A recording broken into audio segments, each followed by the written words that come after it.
he's playing a dangerous game because now he's basically he's trying to force the hand of the council now to say, you know, you think there should be rugby league in the city. Well, these people aren't going to vote for you unless you sort out a stadium for them to play in. It's kind of the next line it's going down, isn't it? Because he's putting all the pressure on the council to develop a stadium. Hypothetically, it seems, more than anything else at all, where the sports complex over the road from Odsall, that's getting demolished later this year, where that's located now is where, in theory, he thinks a stadium can be built by the council at the council's expense for the Bradford Bulls to profit from. Yeah, none of that makes sense, does it? None of it's all about how can Bradford get something for nothing, from what I can tell. Well, yeah, and the Bulls, that is. Sorry, not the city. Not the city. Well, no, and you know, we don't need to go through the financial situation of councils, do we? I think everyone is fully aware of how hand to mouth and how 15 years of austerity has kind of bitten. They don't have investment money that councils would have had, you know, 10 years ago. You know, that they're struggling to provide their statutory duties right now, quite frankly. So building a sports stadium is not a priority for any council. The situation with Odsall is long-standing and has been a problem for decades. It's always been a problem. No one has managed to tackle it. So I don't know what the proposal is that would actually solve that issue. I also don't believe, honestly, I don't believe building a 10,000-seater kind of anonymous box, kind of and you know, that kind of stuff on the Richard Dunn site is necessarily the solution anyway. Personally, no. Odsall carries way more value to the Bradford Bulls brand, I think, than another stadium would. Oh, you know. You push away a generation of fans and you leave a gap here for a couple of years as well, where people aren't going to be down the road. They aren't going to be connecting with the club regularly. It's a different town. It's a motorway trip away, not a long trip at all. But you know, you go in the other side of the motorway. You go in further away than you'd expect to go to watch your home team. And if they've managed to not retain crowds anyway within the city, it's going to be even harder. So you cause a break with your fan base. You cause a break with that continuity of going to games, on top of losing the people that won't want to go and watch Bradford somewhere other than Odsall. And you got away with it at Valley Parade because you were a successful side at the time. Yeah. But that's not the case anymore. No, even though you say, I mean, we did get away with it because it did coincide with a great period of success. But there were definitely people who didn't move to watch games at Valley Parade because of some perceived injustice between the clubs well before they were born and blah, blah, blah, all this kind of stuff. You know, there's nothing as parochial as the splits between the different football codes. And there's people who definitely didn't go to Valley Parade, and people who did, when we returned to Walsall a couple of years later, did come back.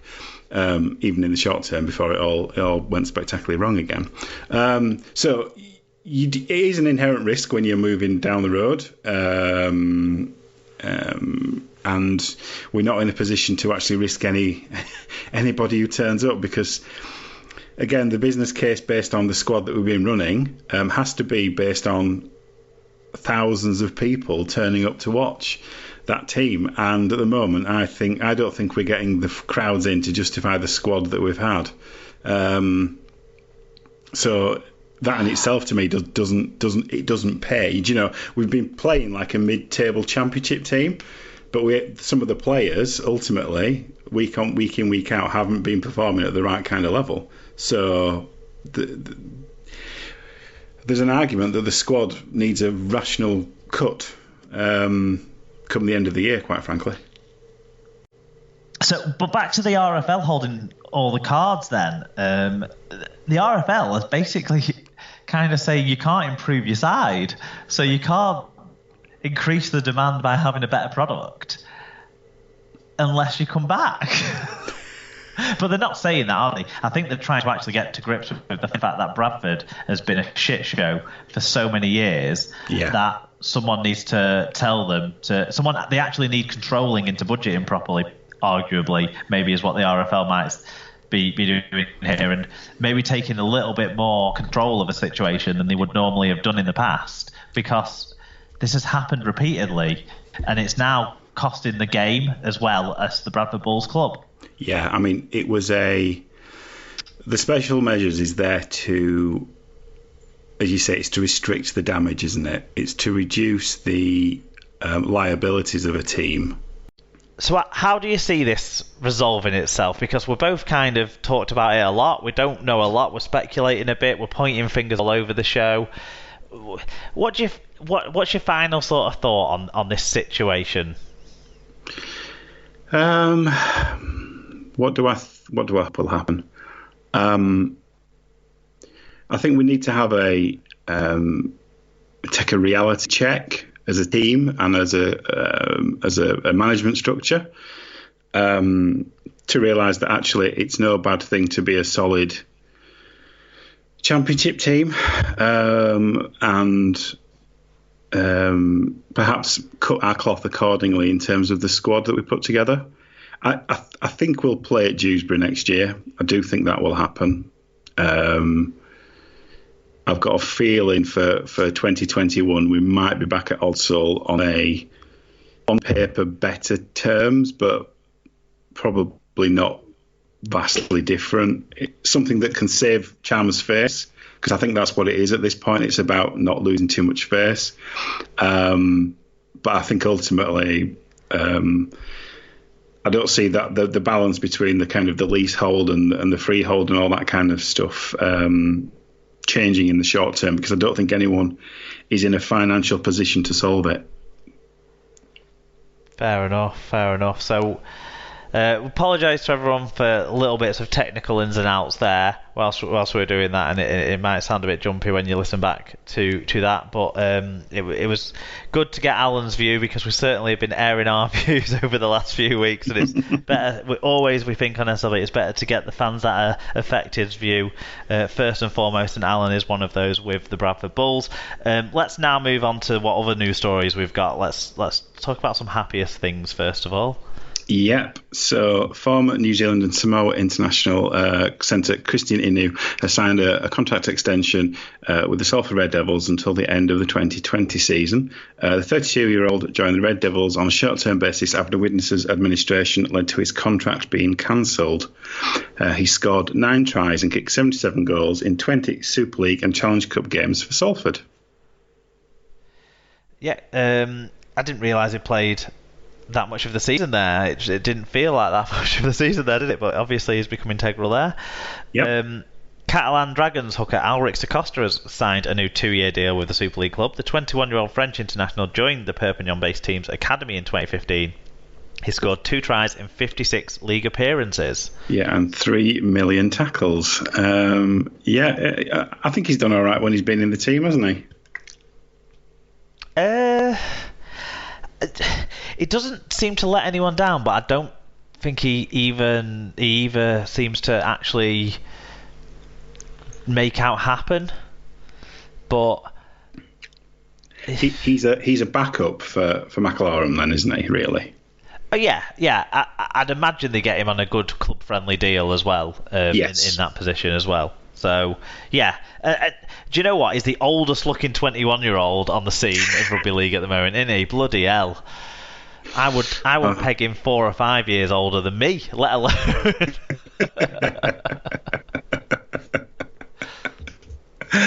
There you go. In less positive news, Featherstone have sacked centre Thompson Tete. Is that how we say it? Thompson Tete for a serious breach of contract. He made 6 appearances for Rovers this season, the last coming at the end of June, and scored 4 tries.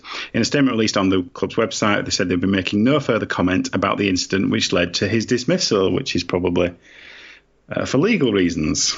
Yeah, so we will not get ourselves into that quandary and speculate, but people can go and look on Twitter and see what people have been saying, but we don't need to care about how you pronounce his name, Alan, because we won't be talking about him anymore, it doesn't seem. So nope. farewell Thompson Tete. Utility Billy Brickhill has signed a new deal with Swinton for 2020 with the option for a further year, so they're further firming up their squad now that they're securing the championship next year. Yeah, and rewarding some of the guys who've made them securing the championship for next year as well, which is good to see. Yeah, I mean, the form of Swinton in the second half of this year is something to talk about, definitely. So the RFL have confirmed that the next year's the 2020 Challenge Cup final will be played on Saturday, July the 18th. Get that in the diary. The July date is available as a result of Wembley's extensive involvement in the UEFA Euro 2020 football finals in June and July. But the first time since 2004, when St Helens beat Wigan in Cardiff on May the 15th, that the Challenge Cup final has not been staged in August, and tickets will go on general sale. Go on. How did I let that slip through my quality checking of what I'd copied and pasted from the news stories here? What's that? There should have been a redaction of that line. There should be, yeah. October though, so as soon as the grand final's finished, we'll be all emptying our pockets out for the Challenge Cup final next year. Hopefully, I'll definitely be aiming to attend again next year.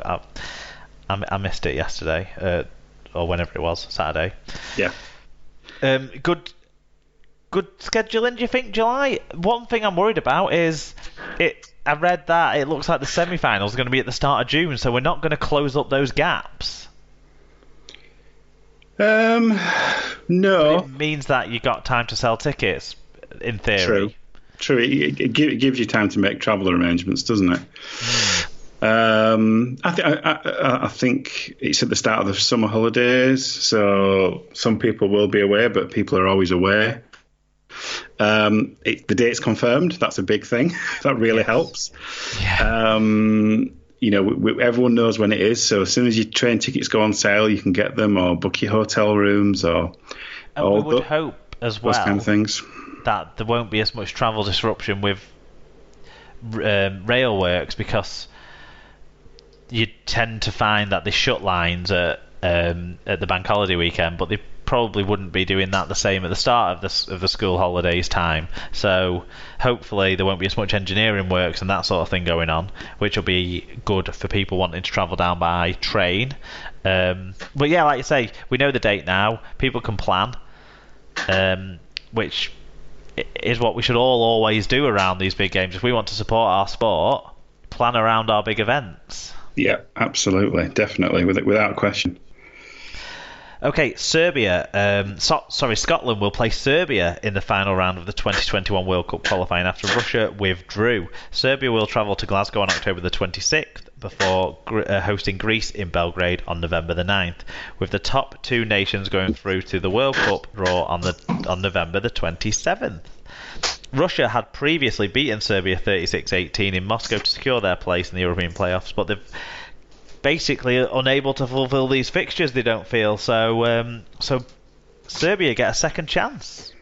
Yeah, absolutely. It's obviously I don't know anything about the circumstances about why Russia have had to withdraw. But yeah, it's good for Serbia. Yeah, and actually on the same topic, from that same group of final qualifying stages for the World Cup in 2021, due to the difficulties in staging their World Cup qualifier in Athens, which we've talked about before, Greece kind of being banned from playing rugby league in their country by their authorities, it seems, unfortunately. Greece will play their home match against Scotland in London. So that international match will now take place at London Scholars' New River Stadium on Friday, November the 1st, which obviously Greece will have positive memories from playing a game there earlier in the qualification process as well. So good luck to them. Yeah, definitely. And finally, more good news. For the Great Britain Lions Tour this autumn, it will be shown live on the BBC. So the four matches. So the first one, the 26th of October, Tonga versus Great Britain, is live at 7:30 on BBC Two. This is all in the AM. Because of the time difference. But all of them have got highlights in the middle of the afternoon on BBC One, which is a good thing to have. 2nd of November, New Zealand against Great Britain live at 3:30 in the morning, so maybe one to set the video for. 9th of November,